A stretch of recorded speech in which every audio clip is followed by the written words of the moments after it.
Hello world, I'm Robin Catling and this is Write On.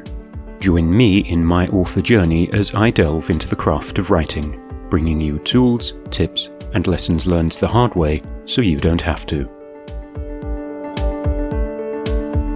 The Revelation of Misbelief.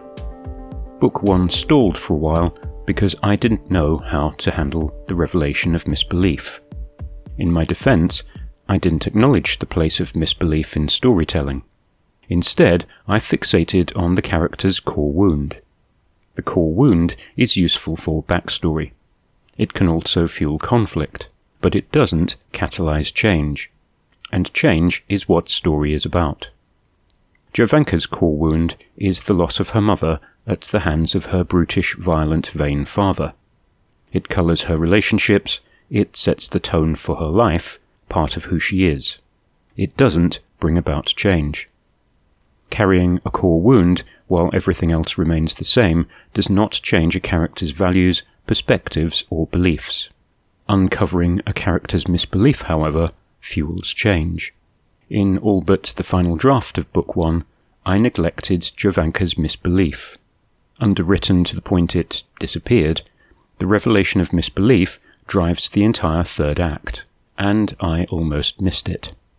Jovanka's misbelief relates to her second sight, visions or premonitions. Since childhood, she believes the sight presents a fixed future, a destiny. Everything she's seen has come true. It's a difficult power to wrangle. She's had no mentor since her mother died, before the sight became active. It is a very useful driver, literally a lifesaver.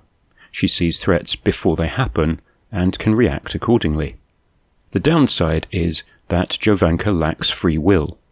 Tied to a certain future, she passively follows where her visions lead her, complete with missteps and mistakes, often with fatal consequences for those around her. House of Cards. The second pinch point in Book 1 comes with a new vision of my second protagonist. Vala goes behind enemy lines and gets himself killed. According to Jovanka's original visions, this can't happen. Vala is instrumental to Jovanka's future. This creates a paradox. He can't be in her certain future if he's dead. One of those visions must be wrong, and she doesn't have time to sit there and work out which, or how, or why. So Jovanka makes a decision. Stop Vala going on his mission. If he doesn't go, he can't die. But what about the mission? The new vision reveals an alternative outcome to the deadly pursuit they're trapped in. So Jovanka attempts the mission herself. This most dangerous event is absent from her sight. She effectively goes off script. In the end, the mission fails. Fortunately, she doesn't die, and thanks to her intervention, neither does Vala. But the antagonists team up. She doesn't see that coming either. Jovanka has broken the certainty of her sight. Her house of cards collapses. Why and wherefore? This incident reveals her misbelief. The sight does not show her a fixed future. She can decide to go off script, to act independently. Her sight isn't a set of rules, more like guidelines. Wait, that's the pirate code. Never mind. Now the visions become crossing places, suggestions of events that might happen. The chapters that follow examine Jovanka's new state. In the positive, her sight was never fixed. She always had the power to ignore it or try to change the outcomes.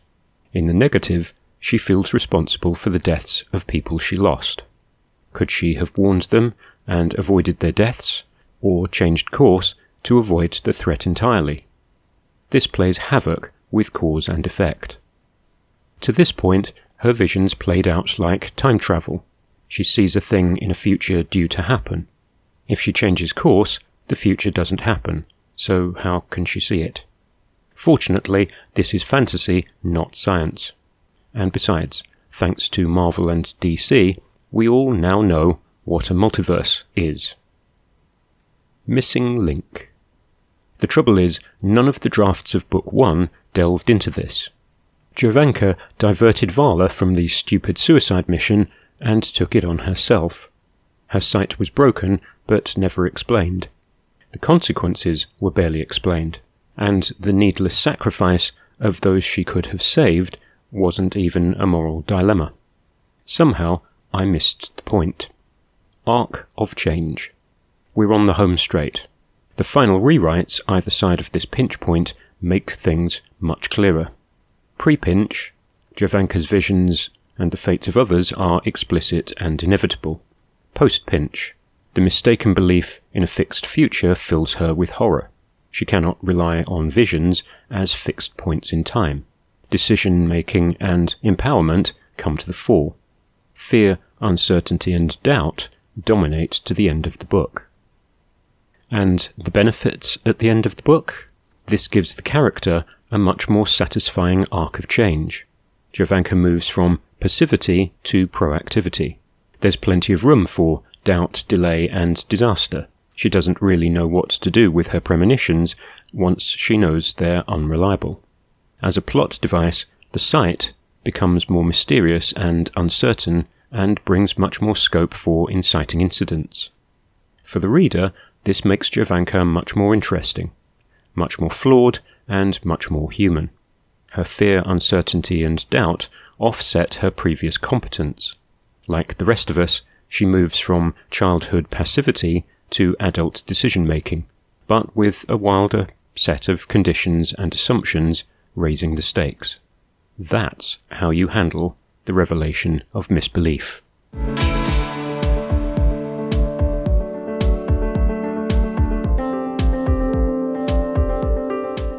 That's all for this time. Thanks for stopping by. You can like and subscribe to the channel, or go to robincatling.info to check out the blog.